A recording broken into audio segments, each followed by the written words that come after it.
আসসালামু আলাইকুম। আমি খুব আস্তে কথা বলতেছি, কারণ আমি চাই না আমার কথার কারণে কেউ ঘুম ভেঙে যাক। এই সময় সবাই ঘুমাচ্ছে, তাই আমি ভাবলাম এই টাইমে একটা ভিডিও করি। তো এখন যদি আমরা নিউজ পেপার দেখি তাহলে একটা কমন বিষয় দেখতে পারবো, সেটা হচ্ছে ডেঙ্গু জ্বর খুব বেড়ে গেছে এখন। কারণ হচ্ছে এখন খুব বৃষ্টি হচ্ছে এবং আমাদের বাড়ির আশেপাশে পানি জমা থাকে এবং সেইখানে হচ্ছে এডিস মশা ডিম পাড়ে এবং সেখান থেকে আমাদের ডেঙ্গু জ্বরটা হচ্ছে। তাহলে এই ভিডিওতে আমি যতটুকু জানি ততটুকু নিয়ে আলোচনা করব যে ডেঙ্গু জ্বর কীভাবে হয়, কীভাবে বুঝবেন এবং কী কী টেস্ট করতে হবে এবং এর চিকিৎসা কী। তো প্রথমেই বলি ডেঙ্গু কী। ডেঙ্গু হচ্ছে একটি ভাইরাসজনিত জ্বর, যেটা স্ত্রী এডিস মশার কামড়ে হয়ে থাকে। এখানে কিন্তু পুরুষ এডিস মশা বা পুরুষ কোনো মশাই মানুষকে কামড়ায় না, কামড়ায় শুধু স্ত্রী মশারা। তো স্ত্রী যে এডিস মশা আছে এর কারণেই সাধারণত আমাদের ডেঙ্গু জ্বর হয়ে থাকে। ডেঙ্গু হলে প্রাথমিক পর্যায়ে যে লক্ষণগুলো থাকে সেগুলো হচ্ছে যে হঠাৎ করে জ্বর হবে, সেটা হাই গ্রেড ফিভার থাকবে। দেখা যাবে 24 ঘন্টার ভেতরে জ্বর 103 ডিগ্রি, 4 ডিগ্রি, 5 ডিগ্রি পর্যন্ত হয়ে যাবে এবং সেই সাথে চোখের পেছনে ব্যথা করতে পারে এবং সারা শরীরে ব্যথা থাকবে। ব্যথা থাকবে হচ্ছে মাসেল পেইন থাকবে, অর্থাৎ মাংসপেশিতে ব্যথা করবে। এটা কিন্তু জয়েন্ট পেইন না। জয়েন্ট পেইন হয় হচ্ছে চিকুনগুনিয়ায়, তাহলে মাংসপেশিতে ব্যথা থাকলে তাহলে সেটা হচ্ছে ডেঙ্গুর ক্ষেত্রে হয়।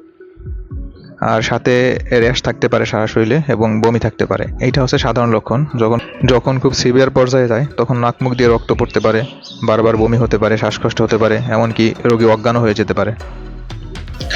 তো এটার প্রতিরোধ কী, অর্থাৎ ডেঙ্গু থেকে কীভাবে বেঁচে থাকা যায়? তো ডেঙ্গু প্রতিরোধের জন্য আমাদের বাড়ির চারপাশ সবসময় পরিষ্কার রাখতে হবে। বাড়ির চারপাশে যেমন নারকেলের যে খোসা আছে বা টায়ার বা যেই ফুলের টব আছে, এখানে যেন পানি জমতে না পারে সেদিকে খেয়াল রাখতে হবে, কারণ পানি জমলে সেখানেই হচ্ছে এডিস মশা ডিম পারবে। তো এইগুলো পানিমুক্ত রাখতে হবে, বাড়ির আশেপাশে যাতে পানি না জমে সেদিকে খেয়াল রাখতে হবে।